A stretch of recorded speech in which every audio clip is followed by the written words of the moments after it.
our shared values and with a strong commitment to transparency and inclusivity.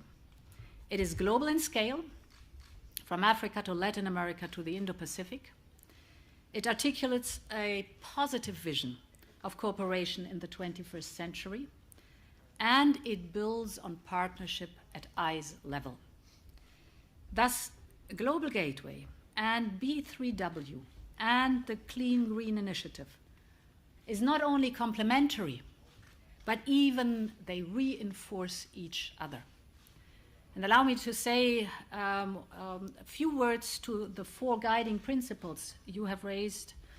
First, of course, the climate neutrality. Infrastructure development must be consistent with the net zero goal by mid-century. Second, indeed, it is about good governance and transparency. You called it partnership, Joe. That is exactly what it is about. Both are increasingly critical to deal with today's challenges. The third topic is it will be value-driven. You said high quality and high standards. Indeed, Global Gateway, for example, will build on values such as labor and environmental standards. Our people are asking for it. And fourth, it will work hand in hand with the private sector. So I think, Mr. President, dear Joe, the example you gave of the new initiative with South Africa is an outstanding one, an exemplary one.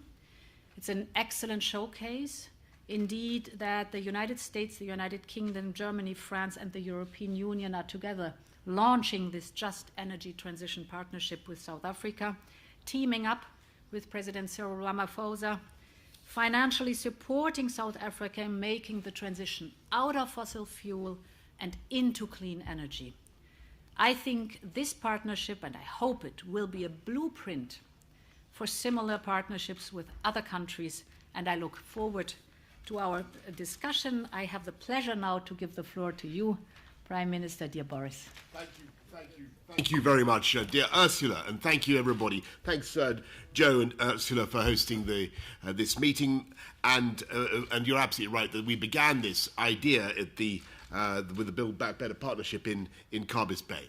To keep 1.5 degrees in sight, to reach global net zero, and to protect vulnerable countries from the impacts of climate change means the development of new clean and green infrastructure. And this presents a huge opportunity to turn our struggle against climate change into a global mission, as President Biden has said, for jobs and growth.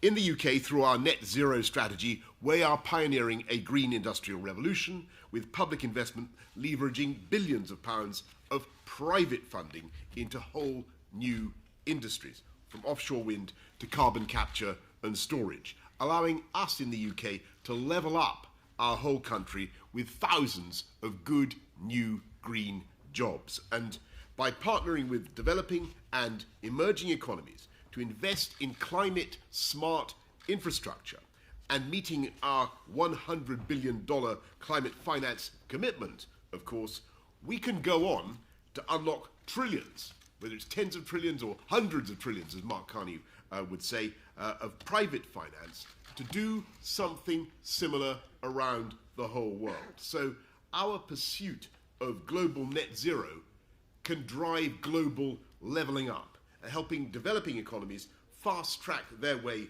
to a more prosperous, clean and green future. So the UK wholeheartedly supports the principles that President Biden has set out, working in partnership to create the highest standards of climate-resilient infrastructure, rooted in our shared democratic values of transparency, inclusivity, collaboration, and led by the host countries, responding to their needs. And I welcome the work of Mark Carney and others on creating what we call country platforms to help connect the pipelines of green infrastructure projects with the vast private capital looking to invest in net zero.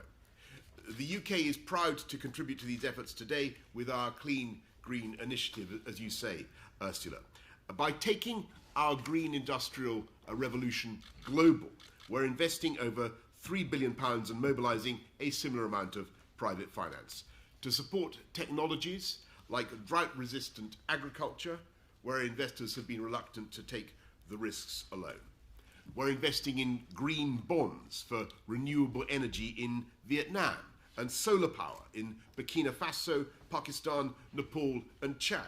We're offering guarantees to the World Bank and the African Development Bank to unlock up to £2.2 billion of new finance for green infrastructure across India and Africa. And we're working with President Ramaphosa, Cyril Ramaphosa, to deliver his ambitious vision for faster, greener growth, helping to lead an $8.5 billion partnership to decarbonize what is currently the most carbon-intensive energy system in the world, and by choking off international finance for coal. I look forward to working with you all as we take forward these investments in clean, green infrastructure. And this is like one of those moments in the story of humanity when everybody is making the same intellectual breakthrough at the same time in seeing the way forward, in leveraging in private finance. We have the Global Gateway, we have the One Planet Initiative, I think from Emmanuel, we have the Sustainable Markets Initiative from the Prince of Wales, we have our Clean Green Initiative, we have Build Back Better World, we have GFANS from Mark Carney. Everybody is now on the same thing. It's time to bring all this together so that this can be the moment when we get real on levelling up the world and securing a cleaner, greener and more prosperous future for everybody. Thank you. Thank you very much. And now I would ask the press to leave. Let's go, guys. Thank you so much. Thank you. Come on, you guys. Let's go. Come on. Let's go, guys. Come on. Let's go, guys. Everyone goes. Come on, you guys. Let's go.